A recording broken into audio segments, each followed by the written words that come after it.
এইভাবে বাড়িতে তৈরি করে কারা কারা খান? আমি তো প্রায় দিনই এভাবে বাড়িতে তৈরি করি, কারণ বাড়িতে তৈরি করে খেলে পরে ভালো জিনিস খাওয়া যায়। আর বাড়ির জিনিস সবসময় উপকারী হয়, ফ্রেশ জিনিস হয়, প্রায় দিনে করে খাওয়া হয়। যাই হোক, আমি এখানে ডিম দিয়ে এখানে এগ রোল তৈরি করছি।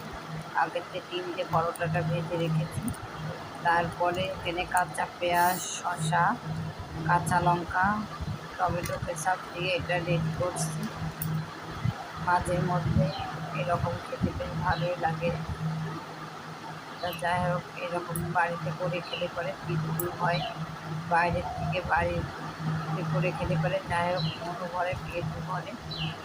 তাই প্রায় দিন এভাবে আমি বাড়িতে করে ফেলি, ভালো লাগে বেশ খেতে।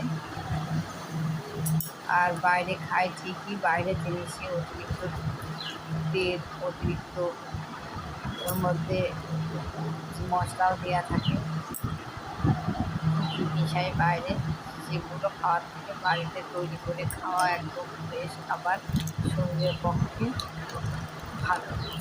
বাইরের খাবার যত অ্যাভয়েড করা যাবে ততই ভালো। কষ্ট হলেও বাড়িতে তৈরি করে খাওয়া অনেক ভালো।